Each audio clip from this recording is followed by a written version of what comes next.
Olá, olá! O programa Gente que Fala está começando. Já estamos no ar pela Rádio 365, a sua rádio de todos os dias, por imagens na OTV, a TV da internet, redes sociais, Instagram, Facebook, o nosso canal no YouTube. Tá tudo no ar, tudo ligadinho, tudo à sua disposição. E tem a retransmissão a partir das 10 da noite pela Rádio Cultura AM 990 de Dois Córregos, no Centro-Oeste Paulista e também para outras 20 cidades lá da região. Olha, pessoal, pela próxima hora, o nosso convite, hein? Todo mundo por aí, curtindo, comentando, compartilhando a transmissão do programa Gente que Fala nas redes sociais e também fazendo perguntas aos nossos entrevistados de hoje pelo 973350038, mais uma vez, 973350038. Eu sou Mauro Friesman. Segunda-feira, vamos iniciar mais uma semana com empenho, com dedicação, saúde para todo mundo aqui nas nossas tarefas e um time especialíssimo para debater, para analisar os temas propostos nesse início de semana por aqui. Eu começo apresentando o Floriano Pêsaro, sociólogo, diretor de gestão corporativa da Agência Brasileira de Promoção de Exportações e Investimentos, Apex Brasil. O Floriano está em Brasília para essa conversa com a gente. Tudo bem, Floriano? Como é que estão as coisas por aí? Ô, Mauro, tudo bem? Graças a Deus. Queria cumprimentar também o Gibara. Prazer estar com você. O doutor Estácio Ayrton, também prazer estar contigo. E a querida Valéria Calente. Prazer estar com todos. Obrigado pela presença, pela colaboração sempre com a gente, Floriano Pêsaro, também com a gente na nossa conversa, no nosso time de especialistas hoje, a doutora Valéria Calente, advogada, jornalista, ela integra as comissões de Direito Médico, Direito das Famílias e Direito Internacional da OAB São Paulo, subseção Santo Amaro. Tudo bem, doutora Valéria, como estão as coisas? Oi, boa tarde. Está tudo ótimo por aqui. Melhor agora, fazendo parte dessa equipe aqui especialíssima. Agradeço o convite. Muito bom estar aqui com vocês. Obrigado por estar também sempre com a gente, doutora Valéria. Eu apresento o Udi Gebara, publicitário, diretor de comunicação e marketing do portal de sorteios Aixa. Tudo bem, Udi? Bem-vindo. Como vai? Como vai, Mauro? É um prazer estar aqui com vocês, todos, que seja uma hora muito agradável aqui entre nós e para quem está assistindo também. Muito obrigado. E seguindo aqui, o doutor Estácio Ayrton Alves Moraes, advogado, especialista em direito do trabalho. Tudo bem, doutor Estácio? Obrigado mais uma vez pela presença. Olá, Mauro. Sempre é um prazer receber o convite do programa. Quero cumprimentar você, a querida Zenilda, o Pedro, Fausto e toda essa bancada qualificada. E vamos aí, mais uma vez, nesse programa dispensável, conversar com os nossos internautas e ouvintes. Bom programa a todos, Mauro. Vamos lá, bom programa a todos. Nosso primeiro assunto de hoje, o primeiro assunto do Gente que Fala desta semana. Vamos falar da reportagem de capa de hoje do jornal Estadão, mostrando que integrantes do PCC e também do Comando Vermelho estão se infiltrando nos municípios em busca de contratos milionários com as prefeituras. Essa ação foi detectada em investigações de São Paulo, do Rio de Janeiro, Bahia, Ceará e também outros estados. Para as facções, ao contrário das milícias, diz essa reportagem do Estadão, não é o domínio do poder local que está em jogo, mas a oportunidade de lucrar e lavar o dinheiro do tráfico de drogas. E para isso, o apoio a candidatos a vereadores e também a prefeitos é mais importante do que eleger deputados e senadores. Bom, essa reportagem vem claro, na esteira de um ano eleitoral que a gente tem aí pela frente, e, claro, as facções, então, de olho nos candidatos a vereadores e também a prefeitos. Eu quero dar o crédito aqui para os colegas Marcelo Godoy, Heitor Mazocco e o Rayanderson Guerra, que são os autores dessa reportagem, que na verdade é uma série de reportagens, né, que começa hoje no Estadão, trazendo esses dados sobre a atuação do crime organizado no poder público, e é isso que trouxe aqui para a nossa pauta essa discussão, esse trabalho do jornal Estadão, por meio desses nossos colegas repórteres. O Pesarô, começo com você a respeito desse assunto. A reportagem diz o seguinte: trata-se de um movimento silencioso, um passo fundamental na transformação de uma facção criminosa em uma organização mafiosa, enfim. Como é que a gente lida com este momento e como é que a gente barra esse processo?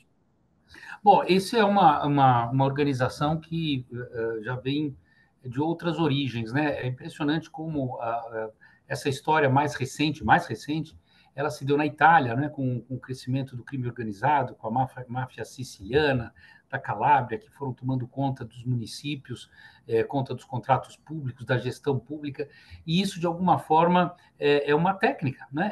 É um método das organizações criminosas organizadas, porque nós não estamos falando de ladrãozinho, nós estamos falando de organizações criminosas, onde o tráfico de drogas é uma das ações, mas a gente sabe que envolve tráfico de armas, né, e outros tipos de ilícitos, né, contrabando e assim por diante, porque onde passa um ilícito, passam vários ilícitos, isso que é importante destacar. E a forma de lavagem de dinheiro deixou de ser a pastelaria, a padaria, a pizzaria, né, ou a peixaria. Agora são coisas mais organizadas mesmo. Isso estão se organizando dentro do Estado brasileiro, a partir das prefeituras, que são ambientes, digamos, menos controlados, né, tanto pela mídia quanto pelo Ministério Público, a fim não só de lavar dinheiro, mas também de fazer dinheiro, através de contratos superfaturados, fraudulentos, e assim por diante. E o caminho mais fácil é justamente aproveitar esses momentos das eleições locais, como agora prefeituras e vereadores, né, e câmaras municipais, e eleger o maior número possível de prefeitos e vereadores ligados ao ilícito para que possam ter mais facilidade pós-eleição de fechar esses contratos. Então, é uma situação muito grave. Que bom que isso está sendo noticiado, detectado por esses grandes jornalistas e que o Ministério Público entre em ação, porque a situação é muito grave. A polícia tem o seu papel, mas a presença e a investigação do Ministério Público, nesses casos, é fundamental para desbaratar esse tipo de organização criminosa. E o olhar do eleitor, Floriano, para esse tipo de situação? Porque são candidatos insuspeitos, né? A princípio. Na hora da escolha de um. Sem dúvida nenhuma, Mauro, você sabe que nós temos aí problemas em todas as câmaras, inclusive na da capital, né? Já tivemos aí eu quero falar suspeição, né, ou suspeitas, porque eu mesmo não tenho dados da investigação final, mas nós tivemos gente, a princípio, ligadas ao PCC, vereadores na capital de São Paulo, né, gente ligados ao crime organizado das máfias de transporte, de perueiros, né, de transporte chamado alternativo, entre aspas, né, porque não tem transporte alternativo, só tem um transporte público sob concessão. Então, a situação ela não é nova, ela é grave. Acho que o eleitor desconhece a situação real, né, e o eleitor, e aí eu falo porque já fui vereador da capital por 2 mandatos e Sim. presenciei, especialmente na periferia, a compra de votos de forma absolutamente escancarada, né? Obviamente que essa turma consegue ter sucesso nas eleições porque entram com muito dinheiro. E, obviamente, não é um dinheiro contabilizado, né? É um caixa 2 que acaba explicitamente comprando os votos da periferia através de benesses diretas, né? De distribuição de alimento e outras benesses que o eleitor acaba vendendo o seu voto. Essa é a realidade que nós temos hoje na grande parte dos municípios paulistas e por que não dizer brasileiros.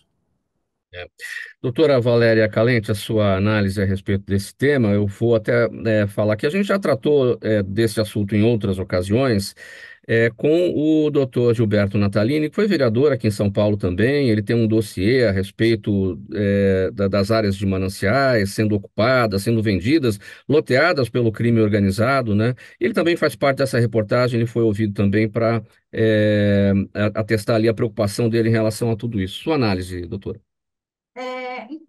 Assim, na realidade, o crime organizado ele é um câncer, né, em que ele se expande, espalha seus tentáculos em todas as áreas de atuação. Essa investigação ela aconteceu simultaneamente em vários estados, o que é realmente uma preocupação, mostra o quanto eles estão empenhados em encontrar novas formas de lavagem de dinheiro e de controle e poder, né, porque Tudo é sobre poder e sobre dinheiro. E, e o grande filtro, na realidade, é o eleitor. Acho que a partir do momento em que os eleitores tenham mais cuidado na escolha dos seus candidatos, que façam uma pesquisa mais aprofundada, que façam uma triagem e que tenham uma escolha mais assertiva, nós, cidadãos, vamos passar de novo a ter o controle de quem dita as regras, né? Porque eu me lembro que nos idos de 1994, eu era aluna do professor Walter Fanganiello Maierovic, que é um desembargador que estudou profundamente o crime organizado em outros países, e ele já dizia naquela época, né, nós vamos ver as organizações criminosas formando juízes, promotores, preparando candidatos a todos os cargos eletivos. E ele profetizou e nós realmente estamos vendo isso acontecer. Mas, assim, o poder final, na realidade, passa pelas nossas mãos, né? Nós, eleitores, temos que ter cuidado na escolha dos nossos representantes. Doutor Estácio, sua análise do tema. Olha, falando que a colega disse, viu, doutora Valéria? Realmente, o doutor Walter, tive aula com ele também lá na Universidade Mackenzie. Excelente professor, inteligente, uma oratória maravilhosa e sabia muito de crime organizado. Estudou muito, né? Inclusive lá a máfia italiana. Bom, com relação ao PCC, Mauro, a gente sabe que o crime é organizado e muito inteligente, muito inteligente. Veja que eles vão não para o embate, eles vão onde está o dinheiro. E para atingir o dinheiro, eles vão na parte que consegue fazer os contratos. E aí, em sede municipal, vão nos vereadores, quem votam, quem tem projeto. Então, é muito delicado, assim como o doutor Floriano falou, isso é terrível. Realmente está enraizado e agora é a hora do Estado mostrar força. Porque a gente sabe que nas periferias, além do voto comprado, quem não se vende fica acuado, porque tem realmente pressão, tem ameaça nas periferias. A gente sabe disso. E a forma de atacar o crime organizado não tem outra, é sufocamento da parte financeira e cadeia, né? Cadeia para os líderes. Agora, Mauro, cadeia firme, mudança da lei penal, mudança da lei processual, importantíssima. Aliás, está na mídia, está lá no Congresso, foi aprovado, agora vai para o Senado, a tal da progressão, rever as regras da progressão, da saidinha para o semiaberto. Enfim, eu acho que esse é o momento divisório, Mauro, do Estado mostrar força. E cadeias com segurança máxima, né, Mauro? Não igual Mossoró. Cadeias com qualidade, com segurança e fiscalização. E como disseram aí o doutor Estácio e a doutora Valéria, eles citaram o doutor Walter Maierovic, ele justamente foi ouvido também pela reportagem, foi ouvido pelos jornalistas a respeito, e é o ponto que ele destaca aqui, né, que o crime organizado, querendo se infiltrar na administração pública e na vida política, elegendo representantes insuspeitos, né? Por isso que eu peguei esse ponto aqui para a gente abordar também, o Gebara, justamente o olhar do eleitor para isso tudo, porque muitas vezes na hora de você escolher o candidato, você não pesquisa, não vai atrás, não sabe de quem se trata, e aí acaba muitas vezes colocando lá alguém do crime organizado. Gebara, Infelizmente, isso acontece muito. Oi, vocês estão me ouvindo? pode seguir, pode seguir. Alô? Tá ouvindo? Ok. Infelizmente, isso né, já há muito tempo vem acontecendo e sem freio, né? A gente vê essa situação se tornando progressiva e cada vez com mais poder para quem está, né, agindo ilicitamente. É impressionante o que o Brasil abre de oportunidades para quem quer ah, agir de forma ilícita. Então, eu concordo aqui com o que foi dito também, de que vale uma reforma total do sistema. Não adianta resolver um ponto se o sistema prisional não está preparado para resolver, vamos dizer, a prisão de todos os que merecem estar na prisão, né? Então, eu acho que é uma situação que está tomando conta há muito tempo do país, está enraizada não só no setor, agora no setor privado, mas já há muito tempo, né? Ela vem no setor, desculpa, no setor público. O setor privado, por conversas que eu andei tendo com pessoas que tratam desse assunto, postos de gasolina, empresas de entrega de motoboys, postos de gasolina. Claro que eu não vou generalizar aqui, existem Tá. os bons, mas basicamente eles estão tomando conta de áreas como essas, né? Que se parar é complicado. Se você fechar os postos num estado, numa cidade ou num país, né, é um problema. Assim também como você parar o serviço de logística no Brasil, né? Então, eles estão buscando também, além do setor público, né?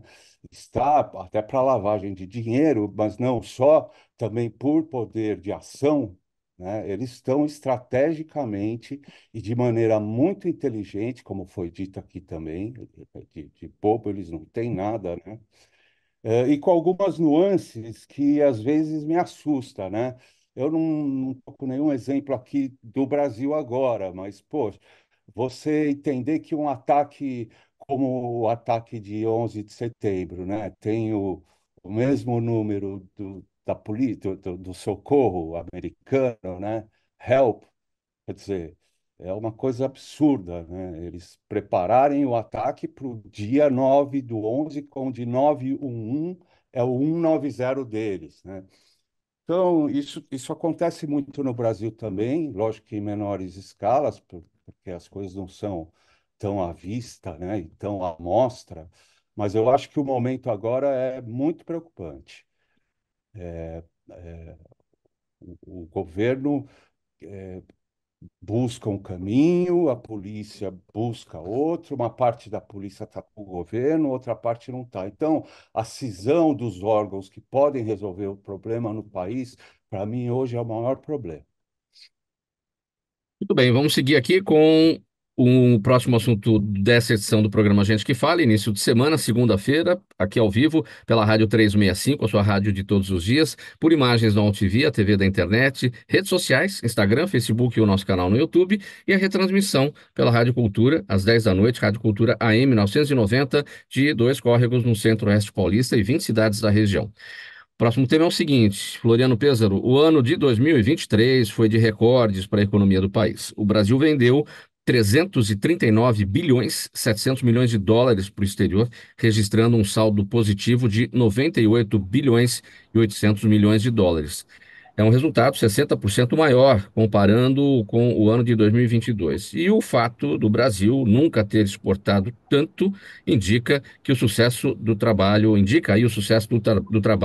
da Apex Brasil. E no ano passado, a agência bateu o seu próprio recorde com 17.061 empresas apoiadas. Para repercutir o seguinte, Floriano, esse avanço aí reflete o êxito da nova gestão aí sob seu comando, né, que vem implementando uma série de programas e ações dedicados à capacitação e à inclusão de novas empresas no ranking de exportadoras brasileiras.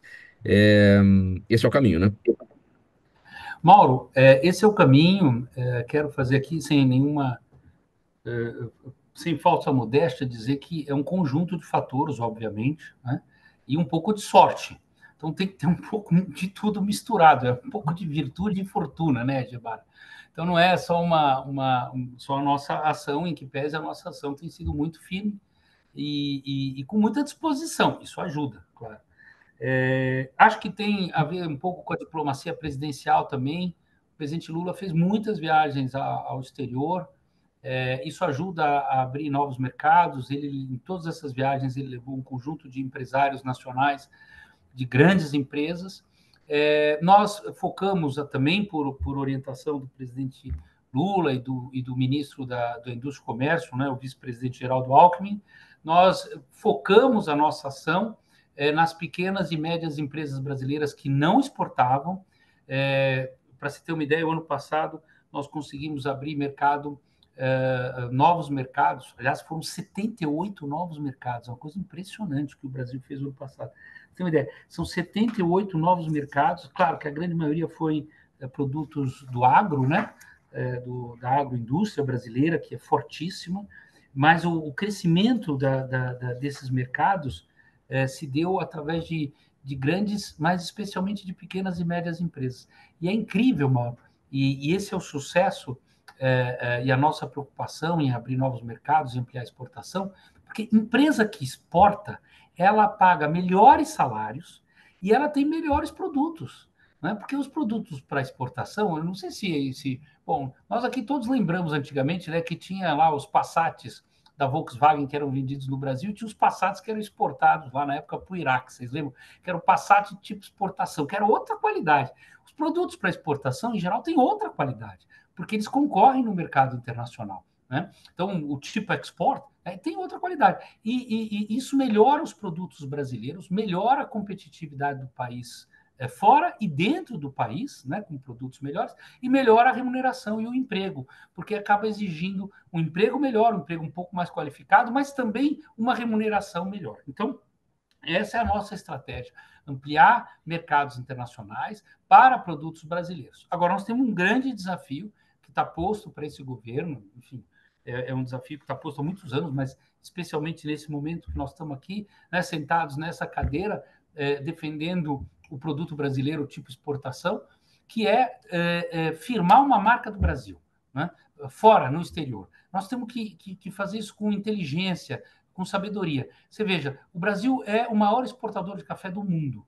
No entanto, o café mais conhecido no mundo é o café colombiano. Por quê? A Colômbia compra café do Brasil e empacota e vende como café colombiano. Né? Porque é a marca, né? É a ideia de você ter uma marca. Então, nós precisamos ter a marca do Brasil nos nossos produtos. Né?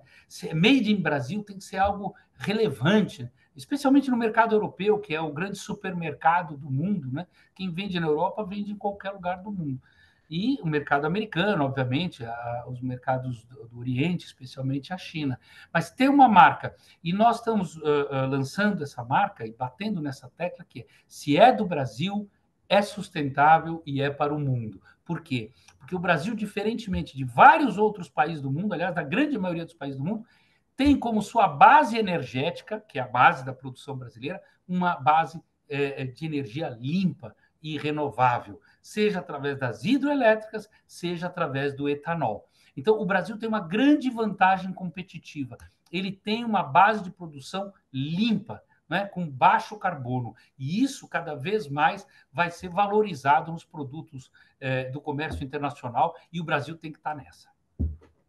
E como é que se busca, Floriano, esse posicionamento, né? Essa colocação da marca do produto brasileiro no mercado internacional? Você falou, a Colômbia compra o café brasileiro e exporta, né? Bom, tudo bem, ela comprou da gente, exportou, mas nada melhor do que a gente chegar lá fora com o nosso café made in Brasil e mostrar isso. Onde é que está essa falha de colocar, de dar essa marcação? Olha, Mauro, realmente eu acho que falta um pouco para nós um pouco de ousadia, né? A gente acaba sendo, com todo respeito, às vezes, muitas vezes, um pouco caipira, né? Com todo respeito aos caipiras, mas um pouco assim interiorano, né? Nesse sentido de não olhar para o mundo, né? O Brasil ainda é um país que olha muito para dentro. Né? Porque é muito grande, porque tem um mercado consumidor imenso, são 200 milhões de brasileiros, né? Porque a gente tem dificuldade da língua. A língua é uma barreira, né? O não falar inglês acaba sendo uma barreira de comunicação, né, entre o Brasil e o resto do mundo. Se você pegar lá o nosso vizinho aqui de baixo, os argentinos, não que eles estejam muito bem, mas se você pegar a quantidade de argentinos que falam uma segunda língua e a quantidade de brasileiros, proporcionalmente os argentinos falam mais inglês que os brasileiros.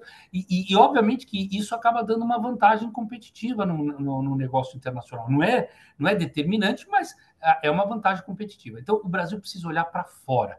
Né? Nós precisamos olhar e dizer assim, o Brasil grande, ele precisa fazer política grande, né? Política exterior. Ele precisa expandir as suas fronteiras econômicas, culturais e mostrar para o mundo que nós temos uma energia limpa, que nós temos uma cultura diversa, né? Isso é muito importante nos dias de hoje, a questão do ESG, né? Uma parte da governança e da sustentabilidade vem dessa diversidade. O Brasil é um país diverso, é um país que respeita a diversidade, é um país que tem uma diversidade racial, né, cultural, e isso é uma vantagem competitiva. E levar isso para o exterior, né, no marketing, né, no nosso branding, na nossa marca, mostrando, e essa é a ideia, que se é do Brasil, é sustentável e é para o mundo. E dessa forma ampliar mercados, ganhar competitividade e marcar essa bandeira verde e amarela aí pelo mundo inteiro. Quando a pessoa vê lá o verde e amarelo, fala, opa, eu quero isso aqui. Como a gente faz com o sapato italiano, como a gente faz com produtos americanos, como a gente faz com as geleias francesas, o perfume francês, né? Tudo marca. É o desejo. E para terminar, não ocupar muito mais o tempo. O desejo, ele tem muito valor, Mauro, muito valor. Você pode ter duas canetinhas aqui, tá certo? Se eu falar assim, eu quero desejar essa aqui, porque essa é o meu objeto de desejo, porque é feita no Japão, ou porque é feita assim, assim, assado, eu vou pagar, eu aceito pagar mais por esse produto do que por esse. E elas são iguais, mas eu aceito pagar mais. Então, vender essa ideia de marca e desejo do Brasil é o nosso grande desafio. Eu quero perguntar mais uma coisa, Floriano. Você falou das pequenas empresas, das médias empresas que não exportavam e que agora estão nesse mercado e que são elas as responsáveis por esses números diferentes aqui que a gente apresentou aqui na abertura do assunto. Como é que a Apex Brasil busca essas empresas? Há um trabalho ativo? É, ou os programas são lançados e as empresas se interessam e procuram a Apex? Como é que essa é uma via de mão dupla? É uma via de mão dupla, sem dúvida nenhuma, as empresas procuram a Apex, mas a Apex atende através dos setores empresariais e comerciais. Então, a Apex tem parceria com a Confederação Nacional da Indústria, com a Confederação Nacional da Agricultura, com a Confederação Nacional do Comércio. E a partir desses acordos de cooperação e ação de trabalho com essas confederações, a gente faz convênios com os setores. Então, por exemplo, a ABMAC, a ABPEC, a AB isso, a AB aquilo, todas as associações setoriais brasileiras têm convênio com a Apex. A Apex repassa parte dos recursos que arrecada para essas associações empresariais, a Big Games, né? Todas essas que têm suas empresas associadas e que levam essas empresas que têm capacidade de produção e exportação para as feiras internacionais. A Apex é patrocinadora desse trabalho. Então, a Apex não faz nada diretamente com empresas, mas faz através dos convênios com os setores econômicos brasileiros. O único trabalho que a Apex faz diretamente, e mesmo assim é por intermédio de organizações não governamentais, em especial educacionais, é o PayEx, que é o Programa de Formação para Empresa Exportadora. Então, através do PayEx, a gente acaba preparando as empresas, né, com metodologia, com marca, com produção, com análise de mercados potenciais, para que essa empresa se torne uma empresa exportadora. E a gente faz isso através de convênios com organizações educacionais no Brasil inteiro, em todos os estados. Quero ouvir o Woody Gebara sobre esse tema, porque a gente falava sobre posicionamento da marca Made in Brasil, né, no exterior, no mercado internacional. Ninguém mais entende aqui de posicionamento de marca do que o Woody, publicitário. Woody, quais são os caminhos para esse reforço? Bom, marketing, sem dúvida alguma, é fundamental, né? Eu acho que o Brasil faz um marketing muito fraco, né, em relação ao mundo. A nossa imagem, o Brasil não se preocupa muito em se utilizar do marketing. Ele se utiliza mais da política, da imprensa, mas campanhas próprias, realmente, o investimento é quase todo aqui para dentro, muito pouco lá para fora. Corrija aí, Floriano, se eu estiver errado, né? Sem dizer a importância do trabalho do Floriano, a partir do momento em que ele passa a olhar também e dar importância a, um- a uma categoria de empresas, pequenas e médias, que representam quanto, Floriano? No Brasil, mais ou menos. Hoje, em torno de... Bom, de exportação, a pergunta Exportação, é menos de 10%. Menos de E, 10%.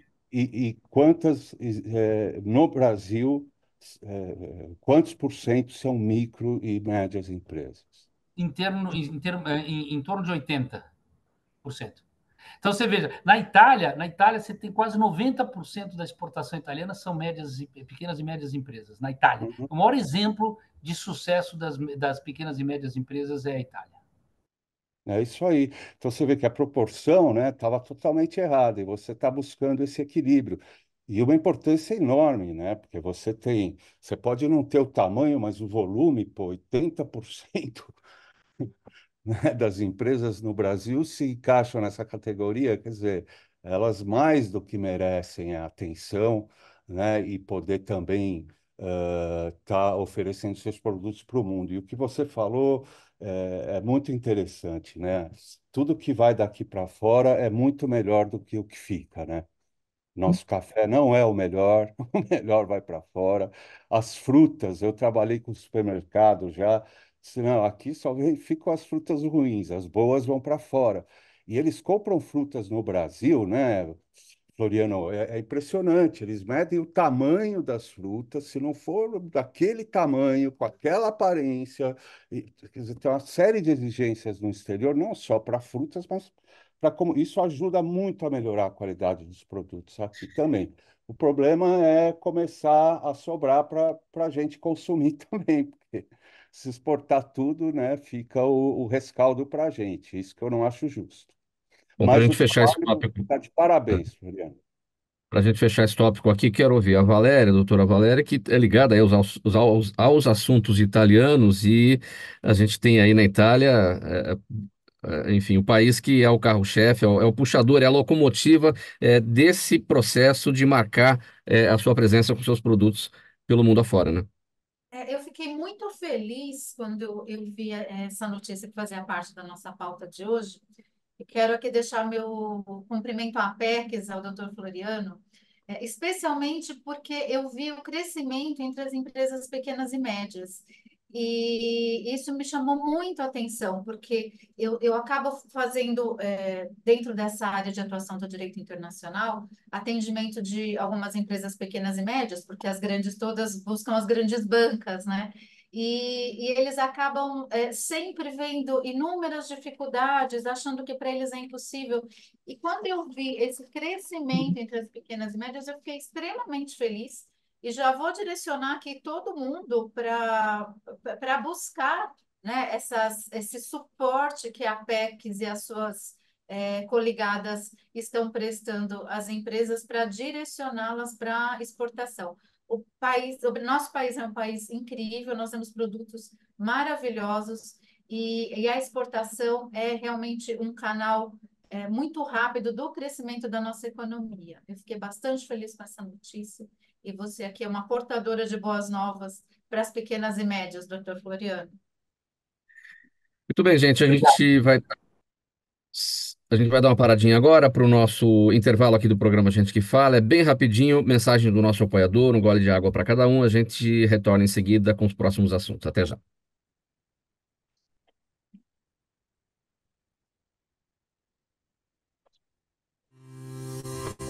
Toda ação estratégica de sucesso tem um componente fundamental: um instituto de pesquisas ético, rápido e preciso. Afinal, é ele que vai fornecer informação confiável, sem achismos ou palpites. E isso, numa época de mudanças rápidas e repentinas, é fator crítico de sucesso. A Orbis é um instituto de pesquisas que une precisão e confiabilidade estatística com a mais alta tecnologia em pesquisas do mercado. Tem inteligência artificial, robótica e Big Data, entre outros recursos, para que você tenha uma informação correta, confiável, com o menor custo e no menor tempo possível. Na sua próxima ação, seja ela corporativa ou política, comece pela Orbis, porque com a informação correta, você vai mais longe, mais rápido e com mais segurança. Programa Gente que Fala de volta pela Rádio 365, sua rádio de todos os dias, pela UTV, TV da internet, redes sociais, Instagram, Facebook, ainda o nosso canal no YouTube e a retransmissão às 10 da noite pela Rádio Cultura AM 990 de Dois Córregos, no Centro-Oeste paulista. Próximo assunto para a gente tratar por aqui com a doutora Valéria Calente é o seguinte: os pedidos de cidadania italiana feitos por brasileiros têm sobrecarregado os tribunais e o setor de registros de pequenas cidades da Itália. Trata-se de um desvio do procedimento padrão que ocorre por meio dos consulados, onde a espera pode levar até 10 anos. Só que pela via judicial, o processo costuma durar até 2 anos. Além do volume grande de descendentes de italianos no Brasil, uma mudança na legislação em 2022 alterou os trâmites administrativos dos processos de cidadania, aumentando a pressão sobre os municípios. Doutora Valéria já esteve com a gente no programa para tratar desse assunto, quando nós falamos dessa mudança na legislação, e acabou sendo este o caminho, né? O pedido de cidadania pelos brasileiros, feito pela via judicial, o que acabou aí recaindo sobre as prefeituras que andam reclamando por lá. Mas é o resultado da mudança dessa legislação, né, doutora? Então, nós vemos, estamos enfrentando já faz algum tempo uma certa resistência e dificultação nos pedidos de cidadania italiana pelos descendentes brasileiros. Primeiro, porque são muitos, né? Nós somos muitos, a imigração italiana foi fortíssima aqui. Então, tivemos já um fantasma, 2 anos atrás, que foi o fantasma da grande naturalização. O acórdão afastou esse fantasma, que dizia que na época do governo provisório, em que houve um decreto, que os italianos que não comparecessem, dizendo que gostariam de permanecer italianos, perderiam tacitamente a cidadania italiana e, portanto, não a transmitiriam aos descendentes. Então, assim, isso foi afastado em 2020. E aí, depois enfrentamos a descentralização da competência territorial para julgamento dessas ações. Elas eram todas julgadas no Tribunal de Roma. Houve uma descentralização e hoje a competência é da Corte da Comune, onde nasceu o ascendente que dá origem ao processo que nós chamamos de dante causa. Isso atolou todas as cortes, que não tinham capacidade, em número de funcionários, as cidades lá são muito pequenas, para fazer o julgamento dessas ações. Acharam que a descentralização resolveria, não resolveu. Roma continua atolada e as comunes pequenas não conseguem mais processar tantos pedidos de reconhecimento de cidadania. Alguns são enormes, com mais de 100 requerentes. Então, assim, é um processo longo de conferência de documento. A região do Vêneto, que é a que está fazendo mais barulho, inclusive houve uma prefeitura que colocou uma bandeira do Brasil na frente da sede da prefeitura como forma de protesto, é a que tem o maior número de processos. E existe tramitando um projeto de lei do senador Roberto Menia, que vai alterar as regras para o reconhecimento da cidadania. E tudo isso que está acontecendo agora, ele dá força para esse projeto de lei. Então, nós imaginamos que temos aí até mais um ano, mais ou menos, que é o trâmite desse projeto de lei, para que as coisas continuem como estão. Ou seja, a Itália hoje é o país que mais acolhe sua gente. Hoje nós não temos limite de gerações para fazer o pedido de reconhecimento da cidadania italiana. Não precisa passar por todas as gerações, então eu posso hoje pedir com base no meu tataraneto italiano, sem que meu bisavô, meu avô, meu pai façam parte desse pedido de reconhecimento. E essa lei, ela pretende dificultar isso um pouco, ela vai limitar até o 3º grau, que seria o bisavô, e com alguns requisitos, como, por exemplo, falar o idioma ou ter uma prova de vínculo cultural com o Brasil, como já aconteceu em Portugal. Isso preocupa na medida em que, quando a situação era inversa, nós acolhemos todos os italianos, né? A descendência, ela é ius sanguinis. Então, assim, o brasileiro, na realidade, ele já nasce italiano, né? O processo judicial, ele dá um mero reconhecimento. E deve haver um posicionamento nosso, no sentido de que nós temos esse direito, né? Os descendentes, eles têm esse direito. E, curiosamente, embora o Vêneto seja a região que mais se opõe aos nossos pedidos e tenha feito mais barulho, na semana passada o nosso embaixador fez uma homenagem ao prefeito de uma região do Vêneto. Então, assim, isso não faz muito sentido, né? Nós temos que nos posicionar. Eu acho que nós precisamos aí que o governo também se posicione com relação a isso. Não há nenhuma ilegalidade nos pedidos de reconhecimento pela via judicial, né? É um direito garantido, né? Ius sanguinis, e alerto de que nós realmente estamos passando por mais essa turbulência, né? Agora é o projeto de lei do senador Roberto Menino. Ah, de O, certa... Sim, pode concluir. eu só queria concluir que, assim, existe o pedido de reconhecimento também pela via consular. Hoje está levando aí, em média, uns 12 anos. Na época do cônsul Filippo de La Rosa, ele tinha conseguido reduzir isso para 10 anos, voltou a crescer porque aumentou o número de pedidos. Cada vez que nós temos um movimento desse, o que acontece, ao invés de desafogar, é uma corrida insana. Todo mundo quer correr e garantir a sua cidadania. Então, nós vamos ouvir ainda muito falar desse assunto, porque os brasileiros, eles querem garantir o seu direito, né? O número de processos ele vai aumentar. Há, de certa forma, doutora Valéria, algum corpo mole em relação a essa necessidade aqui dos brasileiros na busca pela cidadania? Algum corpo mole lá da justiça italiana, enfim, dos locais que trabalham essas questões? Porque me chama a atenção, numa reportagem da Folha de São Paulo, há alguns dias, um prefeito lá disse que os brasileiros só querem a cidadania para poder circular livremente pelos países da União Europeia e não para morar na Itália. Então, me parece ser. Ah, então se for para morar na Itália, sim, a gente agiliza. Se não, não. Então, deu a impressão de um pouco de má vontade nessa história. Tem isso? Não?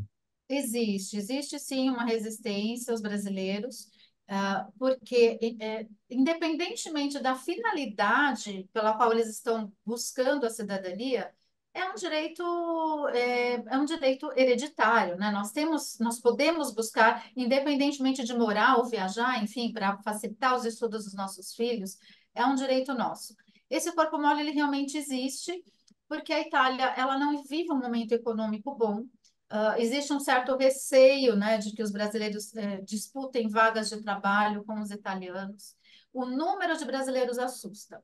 E aqui eu queria trazer um paralelo rapidinho, para não tomar muito do nosso tempo, que é sobre o que aconteceu em Portugal, a lei da reciprocidade para os advogados brasileiros. Eu não sei se vocês se Sim. recordam que de um dia para o outro eles modificaram, por uma decisão da Bastonária, que é a presidente da Ordem Federal de lá. Por quê? Porque houve um congresso em Lisboa, e aí, do dia para a noite, uma fila de 700 advogados brasileiros se fez em frente à Ordem dos Advogados de Portugal para fazer a inscrição e poder advogar também em Portugal. Então, assim, esse número assusta. Assustou em Portugal e assusta também na Itália. Existe, sim, uma certa resistência, existe, sim, um certo preconceito, e o que eu sempre digo é que as pessoas busquem se representar por advogados combativos, né? Enfim, que façam realmente valer os seus direitos.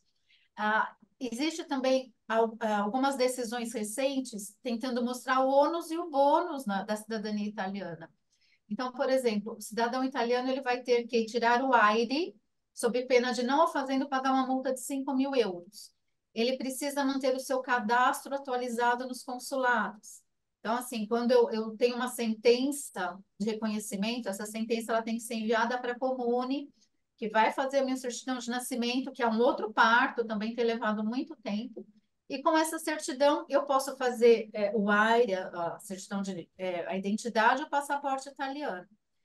E o cidadão italiano que não tiver os seus registros atualizados, por exemplo, nasceu filho, casou, divorciou, mudei de endereço, também vai pagar uma multa de 5.000 euros. Então, eles também estão cercando por aí, né? O quê? Quer ser italiano, você vai ter as mesmas obrigações que nós. Sim. Mauro, você, Sim. Fala, você me doutor Stassi. permite? Você me permite? Eu enfrentei problemas com a minha cidadania, hoje já consegui, meus filhos também, lá em Portugal. E quando eu lá estive, doutora Valéria, eu até conversei com uma colega nossa lá dizendo por que da demora. Né? A gente sabia alguma coisa, a gente sabia que os funcionários lá portugueses com idade avançada, muitos se aposentam, ficam com poucos funcionários, dizem que a tecnologia, computadores, são poucos computadores.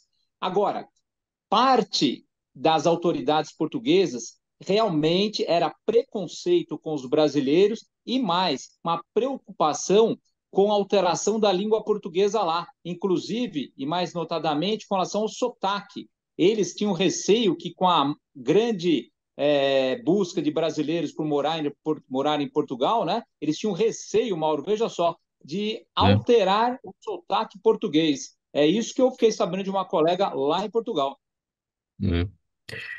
Bom, gente, vamos avançar aqui para o próximo assunto do programa Gente que Fala, conversar com o Udi Gebara sobre o seguinte. Olha, teremos aí a Aixa, é uma plataforma, um portal de sorteios, né, que acaba de ser lançada no Brasil, no mercado brasileiro, e que fará o seu primeiro sorteio no dia 17 de março, quando os participantes vão concorrer a 100 motos, um carro e vários prêmios em dinheiro.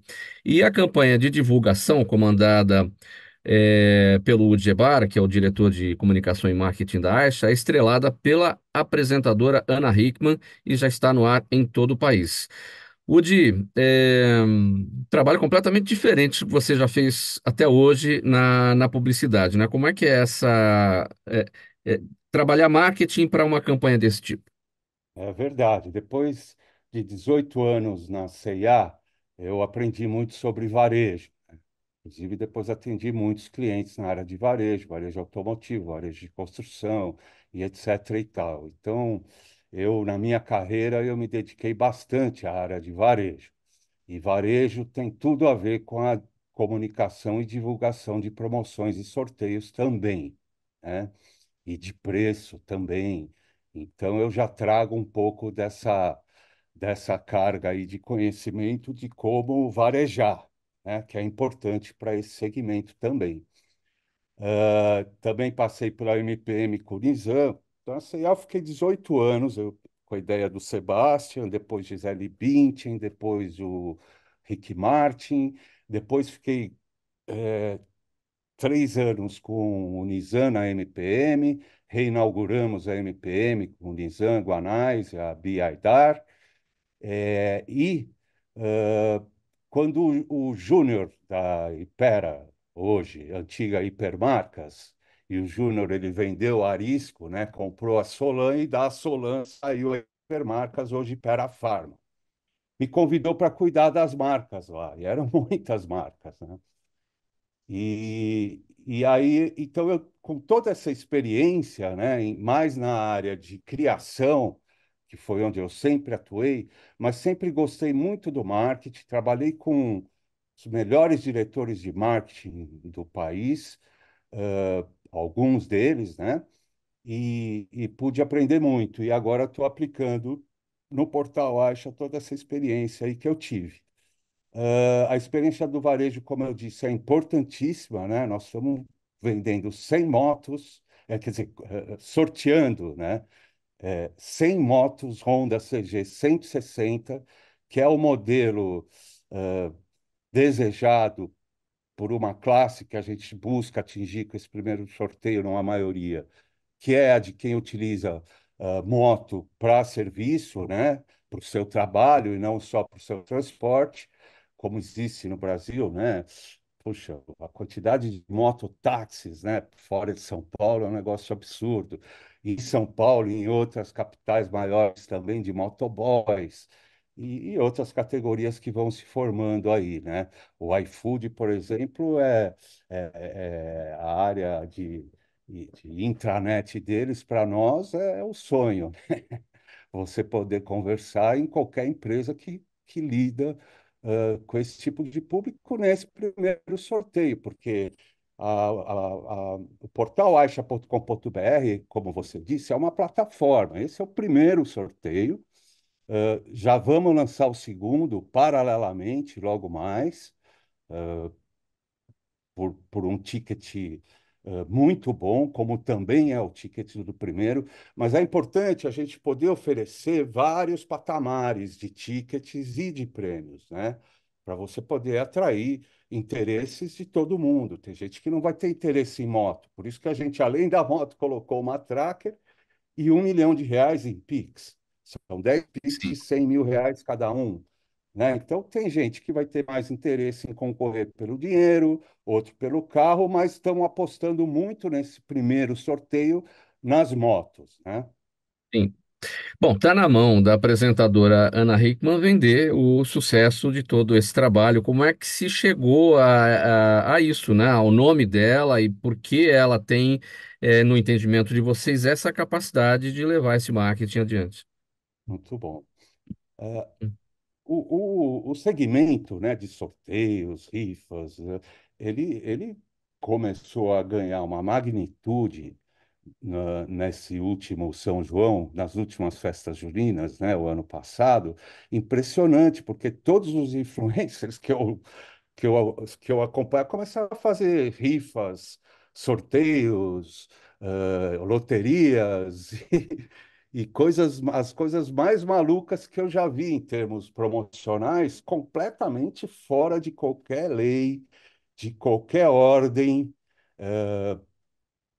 E isso tava pedindo, né, um portal novo, não os que já existem, né, que pudesse chegar com uma proposta de moralizar a parte desse segmento que precisa ser moralizada. Lógico que não são todos, né? Tem muita gente séria aí também. Mas a maior parte entrou numa onda nesse último São João, que acho que todo mundo podia fazer rifa e sorteio e loteria, e não é bem assim, né?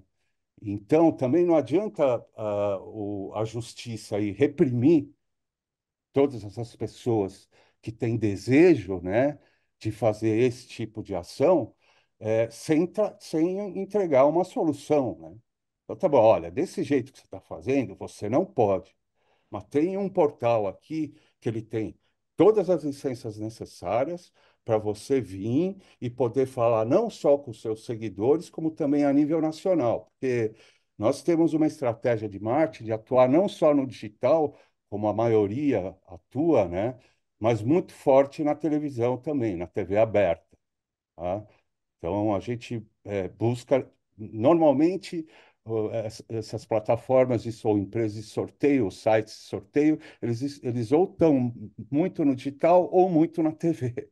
Nós estaremos nos dois para levar essa comunicação de uma forma mais abrangente e de forma nacional, né? Bom, Território nacional. falando de publicidade e marketing de uma maneira geral, Woody, porque a gente você estava falando do Sebastian, uma campanha já de 2 décadas, né, para a CIA. E de lá para cá, e a publicidade muda, é um dinamismo bastante grande, né? Na publicidade, ela muda formato e conteúdo permanentemente, né? Qual que é o desafio hoje dentro do criativo, nas agências, ou na sua agência especialmente, para acompanhar esse tipo de coisa? Ou seja, a atuação dos atores, a atuação dos locutores, enfim, a naturalidade, que é o que a publicidade busca hoje na venda, das marcas dos seus clientes. Bom, então só respondendo essa pergunta e ainda continuando a responder a última, né? A escolha da Ana Hickman foi justamente por esse momento que a gente está passando, né? Eu acho que a Ana Hickman, além de, infelizmente, né, por motivos que eu não gostaria, mas ela, infelizmente, ganhou uma visibilidade maior ainda do que já tinha na mídia, né, nesses últimos tempos. E ela, eu trabalhei muito com celebridades e influenciadores, né? A Ipera era basicamente eu trabalhei com todo o elenco da Rede Globo. Com- Já fiz comerciais com basicamente todo mundo. E gostei de trabalhar com muita gente, mas a Ana Hickman foi especial. Primeiro porque ela chegou no set para filmagem, né? Foi aonde eu tive o primeiro contato com ela, pessoal, os outros foram telefônicos só, para emprestar a seriedade que ela tem, né? A Ana Hickman é uma mulher eh, que tem uma postura, né, extremamente que te transmite, né, seriedade, positividade, né? Ela está sempre para cima, apesar de tudo, né? Você vê, ela continua para cima. Então, ela empresta essa seriedade que ela tem, que a gente precisa nesse momento. Poderia ser um apresentador mais engraçado, mas não é o momento para isso. Os comerciais da categoria são todos meio nonsense, meio malucos, né? Então é o Teló, eu não estou aqui criticando, cada um faz o seu jeito, né? Montando num milhão, são bem nonsense os comerciais. Nós não, nós fomos para uma linha super séria, comunicando o que tem que comunicar, sem brincadeira, e buscando transmitir essa transparência e seriedade que o portal Aixa.com.br oferece para todo mundo que participa lá, porque é fundamental, não dá, né, gente? O que teve, né, gente que costuma fazer esse tipo de aposta é gente onde esse dinheiro tem muito valor para eles. E ser enganado aí, pô, é uma sacanagem, né? O cara já está precisando de dinheiro, por isso ele aposta, ainda é roubado. Muito Então, bem. o Portal Acha vem cumprir um papel muito importante nesse segmento hoje. Legal, boa sorte aí nessa novidade. Vamos seguir aqui com mais um tema. Doutor Estácio, cabe à Justiça Comum julgar a ação indenizatória baseada na alegação de desvirtuamento de um contrato de natureza autônoma, ainda que o objetivo de reconhecer o vínculo de trabalho. Ainda que com o objetivo de reconhecer o vínculo de trabalho. Segundo o entendimento da ministra Nancy Andrighi, do STJ, o julgamento da ação demanda uma análise inicial da alegação de fraude no contrato, o que deve ser feito no juízo estadual. E se a validade for afastada, aí então será possível ajuizar demanda na Justiça do Trabalho. Bom, vamos lá então. Vínculo de trabalho, vínculo de emprego, né, doutora Estácio? Em contrato autônomo tem que passar pela Justiça Comum. É isso. Pois é, Mauro, é uma decisão. Mal começou o ano do Judiciário e já uma pedrada para o Poder Judiciário Trabalhista e o trabalhador. Por quê, Mauro? Na verdade, essa decisão isolada quer dizer o quê? Para o ouvinte, o internauta do Gente que Fala entender que quando o trabalhador está trabalhando supostamente por um contrato autônomo, com uma roupagem apenas autônoma, por empresários maldosos para não pagar direitos trabalhistas, ele teria que entrar na justiça comum, enfrentar uma batalha na primeira, segunda e terceira instância para reconhecer que aquele contrato autônomo é nulo e depois entrar na Justiça do Trabalho e começar uma nova via crucis para conquistar os seus direitos trabalhistas. Então, a gente vê que essa retirada da competência da Justiça do Trabalho é como se fosse um assédio, um esgotamento das tarefas do Poder Judiciário Trabalhista. Pela Constituição, Mauro, relação de trabalho é competência da Justiça do Trabalho. O trabalhador que trabalha sob um contrato fraudulento de autônomo ou que seja, ele pode sim ingressar na trabalhista. O juiz do trabalho tem competência, pelo artigo 9º da CLT, todo e qualquer meio fraudulento para encobrir ou extinguir direitos trabalhistas são nulos. Então, o juiz do trabalho pode se convencer pelas provas dos autos que aquele contrato é apenas um pano de fundo para não quitar direitos trabalhistas. Logo, o trabalhador teria aí, Mauro, um prejuízo enorme de esperar 6, 7, 8 anos. E pior, não, Mauro? E se a empresa desaparece, quebra, vai à falência? Os direitos trabalhistas não serão entregues ao trabalhador. Então, é por isso que a gente não concorda, data massíssima vênia com essa decisão. E mais, até a OAB Federal já se organizou, no dia 28 de fevereiro, aqui na Barra Funda, vai ter uma mobilização em prol da defesa da Justiça do Trabalho. Eu tinha entendido, então, de forma errada. O que a ministra Nancy Andrighi, do STJ, entende é que tem que passar pela Justiça Comum, mas não é isso o entendimento de vocês da Justiça do Trabalho, advogados trabalhistas. Pois é, segundo consta na decisão dela, a competência para declarar nulo esse contrato é da Justiça Civil, que é a Justiça Estadual. Uma vez lá declarado nulo, aí o trabalhador poderia ingressar na trabalhista para vindicar os seus direitos trabalhistas, mas isso demandaria muito tempo. E, como eu disse, né, para que todos fiquem tranquilos, a gente entende que é uma decisão única e pode ser revertida, quem sabe, lá no Supremo, para dizer que, pela Constituição Federal, o juízo competente para dizer se tem vínculo de emprego, se tem nulidade de contrato autônomo, é a Justiça do Trabalho. Então, a gente entende que essa decisão deve ser superada. A gente não pode entender, jamais comungar desse entendimento, com todo respeito à ministra desembargadora prolatora dessa decisão, Mauro. Quantas ações, quantas demandas existem na justiça hoje com esse foco, né, do vínculo de emprego, de contrato autônomo, e o desrespeito a isso?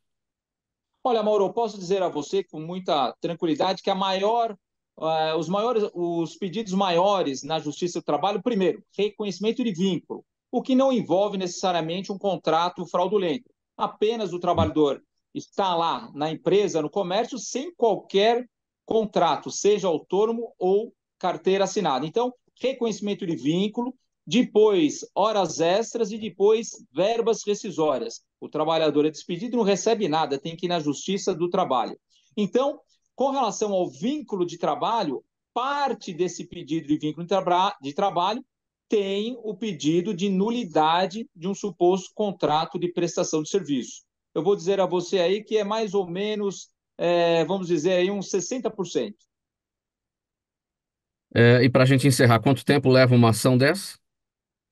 Pois é, Mauro. Na cível, a gente imagina aí, percorrendo por todas as instâncias, uns 3, 4, 5 anos. E quando vai para a trabalhista, um pouco menos, mas pode também mais uns 3, 4 anos. Por isso que eu disse, se somar 8, 9 anos, imagine você, se a empresa não estiver mais lá, quebrou, faliu, o trabalhador vai ganhar e não vai levar. É a tal da vitória de pirro, né?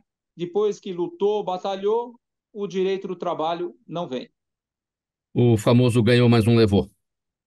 Exatamente. Vai pendurar a sentença lá num quadro, mas o dinheiro que o trabalhador tem para verba alimentar, comer, pagar aluguel, não vai ter. Muito bem, gente. Olha, esgotado o nosso tempo aqui dessa edição do programa Gente que Fala, vamos colocar um ponto final e agradecer a presença de todo mundo em nome da nossa equipe. Floriano Pêsaro, sociólogo, diretor de gestão corporativa da Agência Brasileira de Promoção de Exportações e Investimentos, Apex Brasil. A doutora Valéria Calente, advogada e jornalista, ela integra as comissões de Direito Médico, Direito das Famílias, Direito Internacional da OAB São Paulo, subseção Santo Amaro. Udi Gebara, publicitário, diretor de comunicação e marketing do portal de sorteios Aixa, e o doutor Estácio Ayrton Alves Moraes, advogado especialista em Direito do Trabalho. Muito obrigado mais uma vez pela presença de todos, a gente espera revê-los muito em breve. Programa Gente que Fala, sempre realização da ABCom, apresentação minha, Mauro Friesman, pauta e redação, Pedro Schiavon, Zenilda Salvato, nossa diretora de produção, jornalista Fausto Camunha, nosso diretor-geral, e você do outro lado, você espectador, internauta, ouvinte, a razão da nossa presença aqui todos os dias. A gente volta amanhã pela 365, sua rádio de todos os dias, pela UTV TV da internet, redes sociais, Instagram, Facebook e o nosso canal no YouTube, e a retransmissão às 10 da noite pela Rádio Cultura AM 990 de Dois Córregos, no Centro-Oeste Paulista. Para quem vai continuar com a gente na 365, vem aí Lucas Neto com o programa O Melhor para a Melhor Idade, com muita informação, muita coisa boa para entreter aí o seu início de tarde nesta segunda-feira. Lucas, bom programa, um abraço a todos, para toda a audiência, a gente volta amanhã ao meio-dia, tchau.